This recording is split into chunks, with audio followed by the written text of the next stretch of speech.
Hola a todos y todas, sean bienvenidos a una nueva emisión de su podcast En órbita. Como se ha vuelto ya habitual en este espacio, deseo agradecer profundamente a todas aquellas personas que se han seguido vinculando de emisión a emisión en cada una de las plataformas donde se emiten los contenidos, particularmente en el canal de YouTube En órbita podcast. Mil gracias por compartir, darle like, suscribirse y difundir el contenido. Y de otra parte, igual en la plataforma de Spotify. De antemano y antes de entrar en materia, mis queridos podescuchas, quiero recordarles que el curso para lo que se conoce como viajes astrales o la experiencia o experiencias en plural fuera del cuerpo y de otra parte sueños lúcidos está habilitado, es individual, 100% programable, es decir, con horarios flexibles acordes a la intensidad, carga laboral y personal de cada quien. Aquellos que estén interesados pueden contactarme directamente vía Telegram al +57 317 467 2378 o también a los correos de contacto en orbitapodcast1@gmail.com o hacerlo a academiadeproyeccionastral@gmail.com. Al final de este video, en el caso de YouTube y Spotify, en la caja de descripción quedarán todos los datos de contacto. Pues bien, mis queridos podescuchas, sin más dilación, hoy traigo un tema no solo controversial, sino creo algo bastante sensible por las implicaciones, tanto desde el punto de vista individual como colectivo y, si se quiere, social. Hoy me voy a permitir abordar un tema que rara vez se suele escuchar en relación a toda la fenomenología amplio espectro que nos ha acompañado hasta ahora y que se vincula desde luego con los estados extracorpóreos, los estados precognitivos, la visión remota, los sueños lúcidos, las experiencias cercanas a la muerte, bien sea porque hay una caricaturización de los mismos o una mala caracterización en términos de morbo, paranormal, parapsicología malentendida y otras cosas vinculadas ya con sincretismos de tipo religioso o pseudo religioso o espiritual o lo que quiera que eso signifique. Por eso hoy me quiero permitir hablar de cómo la tecnología, si bien puede impulsar, y de hecho digamos desde el punto de vista fáctico lo ha realizado, lo ha ejecutado, la investigación, el avance en la comprensión de toda esta fenomenología, también al mismo tiempo, para bien o para mal, está siendo usada sin que esto suene a teorías difusas o de conspiración, empleada con propósitos algo más siniestros, si se quiere. Para ello, entonces, me voy a permitir, simplemente por razones pedagógicas y didácticas, emplear una metáfora y quiero que se queden hasta el final para que entiendan más o menos de qué va. Quiero emplear la metáfora de las patentes de corso para explorar cómo la tecnología de hecho se ha convertido en un arma de manipulación no solo conductual, sino además de la conciencia. Sé que de entrada esto abre un amplio debate y es sobre el simple hecho de cómo es que aún si no tenemos claridad sobre qué es la conciencia, ¿cómo podríamos hablar entonces de manipulación de la misma? Y más aún si es susceptible de manipulación. De otra parte, entonces, esto vuelve y pone sobre el tapete las discusiones sobre cuál es entonces esa relación entre mente-cuerpo, mente-conciencia, conciencia-cuerpo, etcétera, etcétera. Para entrar en materia, quiero decirles que todo parte de una investigación y una recopilación de cerca de 195 patentes aproximadamente, todas producidas y establecidas desde 1990 más o menos hasta 2023-2024. Y es solo una pequeña muestra de lo que sería, digamos, una proporción un poco más grande y significativa en números de la cantidad de patentes que se han desarrollado y que están vinculadas con manipulación del sistema nervioso central, manipulación de la conducta y el comportamiento humano, entre otras cosas más, por no hablar de manipulación e inducción de estados emocionales específicos.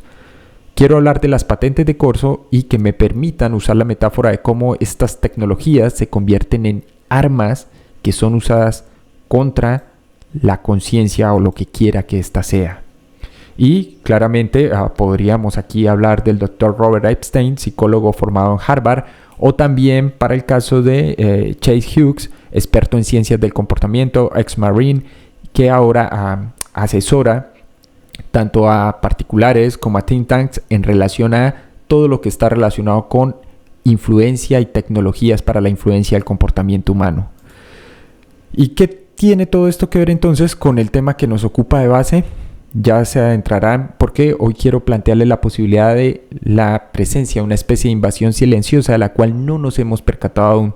Todo esto ciertamente fue derivado de las investigaciones en relación al trabajo del Dr. Michael Persinger, pero también a los trabajos que en la cortina de hierro habían adelantado investigadores como Kozyrev, como también Rykov y Raicil, respectivamente. Recordarán los capítulos titulados Psicotecnología y Guerra de Cerebros, No More Secrets, desde luego de Michael Persinger, Los espejos de Kozyrev, y entonces empezamos a orientarnos, si se quieren, hacia unos recovecos de la tecnología que no habíamos explorado con suficiencia, mis queridos podescuchas. Hoy entonces quiero hablarles de las patentes de Corso y tratar de adentrarnos en los rincones más oscuros y también fascinantes de la tecnología. Soy consciente de que vamos a navegar por aguas turbulentas explorando cómo ciertas innovaciones, algunas ya olvidadas y otras apenas emergentes, nos obligan a cuestionar la línea entre lo que consideramos progreso y manipulación. Y por ello, quiero justamente usar la metáfora que resuena con esta historia, que es la de las patentes de Corso. Para ello quiero que se sitúen en el siglo XVII. Los gobiernos emitían patentes de Corso, que básicamente eran licencias que autorizaban a los capitanes de los navíos, a los corsarios, a atacar y saquear barcos enemigos. Básicamente era una forma de guerra legalizada donde el poder del Estado se delegaba a individuos con fines específicos. Pero hoy, en la era digital, podríamos estar asistiendo y observando una nueva forma de patentes de Corso, donde la tecnología, a veces con el beneplácito legal y otras veces en las sombras, se ha convertido en una herramienta para influir en nuestra conciencia y en el comportamiento. Hay una primer patente de la que les quiero hablar, de estas 190 que se buscaron, que es lo que he denominado el corsario subliminal. Quiero que empecemos entonces con una historia que parece sacada de una novela de ciencia ficción, mis queridos podescuchas, pero que es bastante real, independientemente de pareceres, suposiciones, es información de acceso y dominio público. Quiero hablarles entonces, para empezar en materia, a adentrarnos, de la patente estadounidense 650-614-8B2, titulada Manipulación del sistema nervioso mediante campos electromagnéticos de monitores. Esta patente, que fue concedida en 2003 y ya expirada, es decir, ahora de dominio público, aunque no lo está oficialmente y ya luego hablaremos de ello, describía un método para influir en el sistema nervioso humano utilizando algo tan común como las pantallas de tu computador o de televisor, y hoy incluso de los dispositivos móviles. El inventor, Hendrikus Losch, afirmaba haber descubierto que al pulsar sutilmente la intensidad de las imágenes en una pantalla a frecuencias muy bajas, alrededor de medio hercio o 2.4 hercios, se podían excitar resonancias sensoriales en el cuerpo humano. Los efectos, una lista sorprendente, desde relajación, pasando por somnolencia, hasta sensaciones de presión, patrones visuales específicos con los ojos cerrados de la persona que se exponía a estas frecuencias, sonrisa tónica, tensión estomacal e incluso excitación sexual. Lo más inquietante es que estos efectos se lograban con campos electromagnéticos tan débiles o pulsos de imagen tan subliminales que el sujeto no era consciente de la estimulación ni de cómo estará introducida en su mente. La propia patente advertía explícitamente sobre el uso indebido y poco ético de la invención debido a esta amplia y potente capacidad subliminal. Por ello quiero que piensen por un momento en esto. Es una patente de Corso para la manipulación sutil, casi que indetectable de la conciencia humana. Una licencia para influir no solo en nuestro estado fisiológico y emocional, sino en la propia conciencia, a través de los dispositivos que usamos a diario, wearables, smartwatch, dispositivos móviles, laptops, y más aún ahora con el agravante de que todos estos dispositivos están vinculados a la web a través de eso que genéricamente se conoce como OIT o la Internet de las Cosas. Lo más impactante, diría yo, es que al haber expirado en 2021 esta tecnología, siendo viable, ahora es de dominio público, pero esta es la parte oficial tal como está en el registro de patentes. Aquí un pequeño dato, mis queridos podescuchas, que no es de menor interés. Pese a que fue declarada como desierta y como tal quedó en el dominio público la patente, curiosamente hay un reclamante que figura con fecha del 2015 y es un contratista militar que luego termina cediendo la patente al DARPA, Así es, a la Agencia de Proyectos de Investigación Avanzada para la Defensa de los Estados Unidos. Pues bien, oficialmente cualquiera puede legalmente explorar y aplicar estos principios sin restricciones, que parece ser lo que viene haciendo desde el 2015 a la fecha el DARPA. La nave Corsaria entonces podríamos decir que fue liberada del puerto. Ahora una nueva frontera, un corsario de la mente. Si la patente anterior nos hablaba de una influencia sutil, las siguientes nos llevarán a un territorio mucho más ambicioso y francamente aterrador. Quiero entonces referirme a la solicitud de patente 2024-0065594A1, la cual fue publicada en febrero del 2024 y se titulaba Sistema y método para la lectura no invasiva de la mente mediante ondas de radio coherente. Esta solicitud propuso una metodología para interpretar pensamientos y otras funciones cerebrales, detectando el transporte de iones dentro de las neuronas utilizando ondas de radio coherentes. La idea es que al emitir estas ondas hacia el cerebro, se pueden analizar sus reflejos de los iones cargados y luego mapear la actividad neuronal, ojo, en 3 dimensiones, con una resolución que, de acuerdo a las especificaciones técnicas de ingeniería y diseño en la patente, podrían llegar hasta una sola neurona. Las aplicaciones que se sugieren en el caso de esta patente son variadas, desde usos beneficiosos como mejorar la comunicación para personas con discapacidad o avanzar en la investigación neurocientífica, hasta aplicaciones que a la persona más liberal le harían levantar una ceja, como la lectura de pensamientos. Están escuchando bien, estamos hablando aquí por primera vez de telepatía sintética. La lectura de pensamientos de acusados y testigos para encontrar la verdad en procesos criminales o procesos judiciales en general. Aquí entonces la patente de Corso creo que adquiere una nueva dimensión, mucho más directa. No es solo influir en nuestro estado, sino acceder directamente a nuestros pensamientos, los cuales consideramos propios de la esfera privada o íntimos, que es una consideración bastante peculiar por parte incluso de los neurólogos más ortodoxos o de los neurocientíficos, cuando hacen esas extrañas distinciones, igual que el público allá afuera, entre experiencias subjetivas y experiencias objetivas, como si existiese la esfera de la subjetividad, que pareciera ser más una suposición arraigada o una suposición heredada. En este caso, con esta patente, entonces hablamos de una licencia para navegar por el océano de nuestra conciencia, mis queridos podescuchas. Y aunque es solo una solicitud de patente, lo que significa que aún está bajo examen y viabilidad científica, es altamente especulativa en el hecho de que se esté buscando una protección legal para una tecnología con tales implicaciones, lo cual también es un llamado de atención. Pareciera ser que estamos a punto de conceder una patente de Corso para la invasión de la mente misma. También ya lo había hablado y sugerido en el podcast titulado Invasión Onírica. Ahora bien, hay una infraestructura silenciosa detrás de todo esto que, análogamente a las mapas de navegación, podríamos hablar de cartografía del comportamiento o de los cartógrafos del comportamiento. La manipulación no siempre viene en forma de patentes explícitas para el control mental, control del sistema nervioso central, de las emociones, de los tonos eónicos, del estado anímico de la persona, del comportamiento, de sus pensamientos. A veces, las herramientas más poderosas son aquellas que parecen benignas y diseñadas para la productividad o la conveniencia. Pensemos en las herramientas que usamos a diario y cómo todas estas están conectadas a la red, como ya lo mencioné, o a lo que se conoce ahora como IoT. La metáfora de las patentes de Corso nos sirve para recordar que la tecnología, al igual que el poder, pueden ser una espada de doble filo. Las innovaciones que prometen mejorar nuestras vidas también pueden, intencionalmente o no, abrir puertas de manipulación de nuestra conciencia y el comportamiento humano.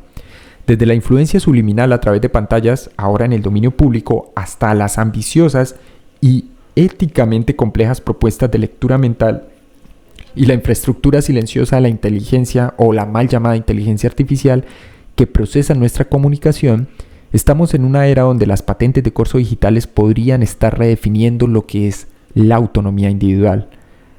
La pregunta crucial no es si estas tecnologías existen o existirán, porque de hecho ya fueron puestas sobre la mesa, mis queridos podescuchas, sino cómo, en términos individuales y como sociedad, decidiremos sobre el uso de estas.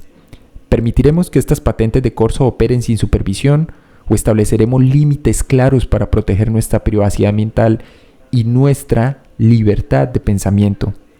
Creo que aquí se trata de un acto de responsabilidad individual, en la cual desde luego desarrolladores, legisladores y sobre todo en cada uno de nosotros, como usuarios conscientes de estas tecnologías, tendremos, parece ser, la última palabra.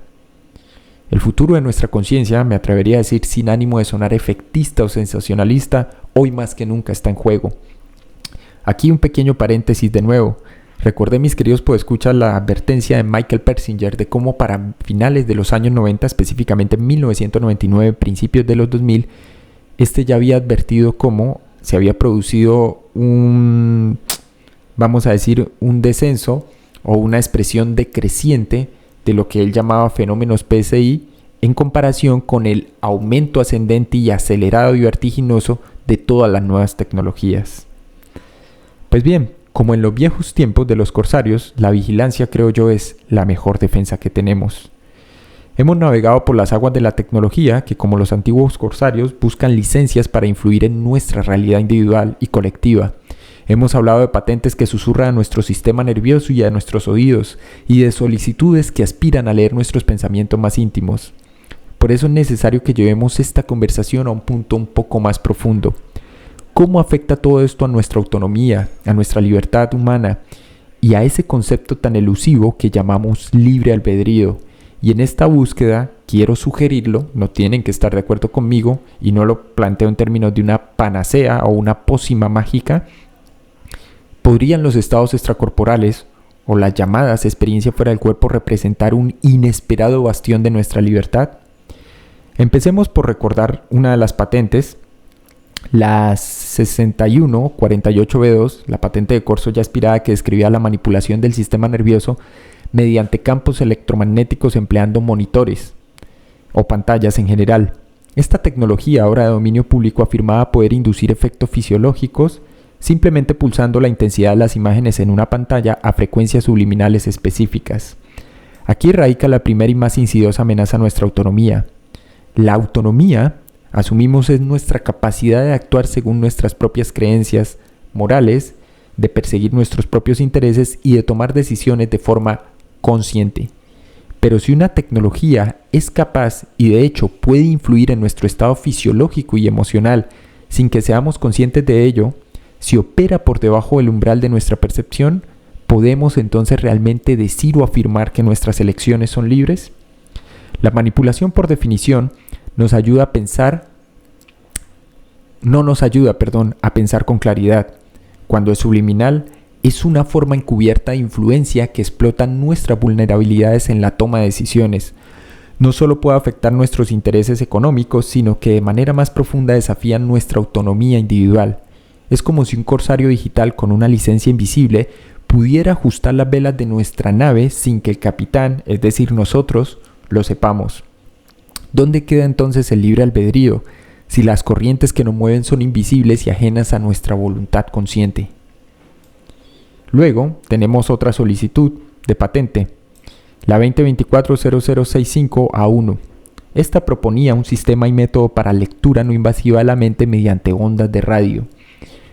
Esta es una ambición que va más allá de la influencia sutil, pues busca acceder directamente a nuestros pensamientos, a la esencia misma de la actividad cerebral. La libertad humana y en particular la libertad de pensamiento se ha instituido como un derecho fundamental reconocido incluso internacionalmente. Creo yo que es el único santuario de nuestra libertad individual, el espacio donde se forman nuestras ideas, creencias y decisiones sin que exista coerción externa. Si una tecnología entonces pudiese leer nuestros pensamientos como se propone para la investigación criminal o los procesos judiciales, ¿qué quedaría de este santuario? La lectura de la mente, digo yo, mis queridos podescuchas, representa la máxima amenaza a la autonomía cognitiva. Si nuestros pensamientos son transparentes y pueden ser extraídos y analizados, ¿dónde reside nuestra privacidad mental? ¿Y cómo podemos afirmar que tenemos libre albedrío si el contenido de nuestra mente, el motor de nuestras decisiones, puede ser conocido y por extensión potencialmente influenciado o incluso predecido por otros? Esta patente de Corso no solo busca saquear nuestros recursos, sino invadir el tesoro más preciado que tenemos, y es nuestra propia mente. Y no olvidemos entonces, por último, las herramientas mal denominadas como inteligencia artificial, que aunque parecen benignas, lo que están haciendo es construir la infraestructura para una influencia a gran escala. Estas herramientas lo que hacen es básicamente analizar y comprender cómo nos comunicamos, qué nos interesa y cómo se difunde la información. Básicamente podríamos indicar que estos modelos de lenguaje extenso o LLMs se convierten en los cartógrafos de nuestro comportamiento colectivo. No son armas directas per se, pero son, así hay que afirmarlo, la inteligencia que permite a otros, con o sin patente de corso, planificar estrategias de influencia masiva. La mal llamada IA generativa en particular aumenta el potencial de manipulación exitosa a una escala sin precedentes. Esto nos lleva a otra pregunta crucial, mis queridos podescuchas. ¿Estamos, sin darnos cuenta, entregando los planos de nuestra autonomía al permitir que se mapeen y analicen nuestras interacciones a gran escala? La libertad, diría yo, no es solo la ausencia de coerción, sino también la capacidad de actuar desde un lugar de conocimiento y comprensión, y es la invitación final que se hace con lo que sea la exploración de estos estados extracorpóreos. Si la información que nos llega está siendo optimizada para influirnos todo el tiempo, que es lo que hace la IA, ¿cuán libres son nuestras respuestas y cuán libres son nuestros pensamientos y las decisiones que tomamos basadas en estos? Ante estas amenazas crecientes a nuestra autonomía, existe un último bastión, un refugio inexpugnable para nuestra libertad y nuestro libre albedrío.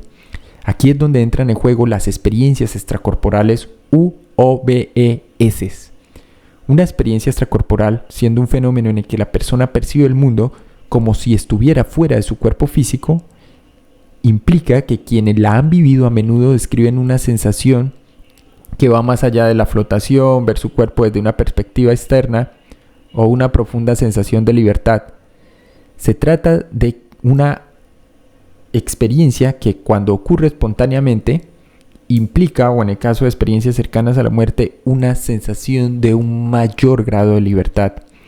Más allá entonces de las explicaciones neurológicas que se han propuesto a la fecha, como la estimulación de la unión temporoparietal del cerebro para las experiencias OB, las mismas experiencias en su conjunto plantean preguntas fundamentales sobre la naturaleza de la conciencia y la conexión mente-cuerpo. Para muchos individuos estas experiencias sugieren que la conciencia no está confinada únicamente al cerebro físico, que eso que se llama el yo, que no tiene nada que ver con cosa freudiana ni similar, ni con cosas nueva era, puede existir o percibir independientemente del cuerpo. Si nuestra conciencia puede trascender los límites físicos incluso por un instante, esto desafía la noción de que somos meramente nuestros cuerpos o nuestros cerebros, de que somos entidades puramente físicas y por lo tanto susceptibles a la manipulación física o electromagnética. La experiencia OB, al permitirnos experimentar el mundo entendiendo realmente lo que somos y no aquello que creemos ser, quizá algo más allá de lo material, podría ser el acto definitivo de reclamar nuestra autonomía. Es un recordatorio de que existe un ámbito de nuestro ser que las patentes de corso digitales no pueden tocar. Un espacio de libertad interior que permanece inexpugnable, mis queridos podescuchas. En este sentido, la exploración de la conciencia, incluso lo que aquí intentamos, que es la investigación de la práctica de los fenómenos como las OBs, se convierte en un acto de resistencia. Es un camino para entender que nuestra verdadera naturaleza podría ser más vasta y menos vulnerable de lo que la tecnología de control nos haría creer. Es el último bastión de la libertad, no solo en el mundo exterior, sino en la profundidad de quién y qué somos realmente. Mil gracias a todos por haberme acompañado hasta el final de esta emisión. Recuerden que si les gusta el contenido pueden darle like, activar la campana de notificaciones, suscribirse, comentar y desde luego compartir. Mil gracias a todos y nos veremos en una próxima emisión.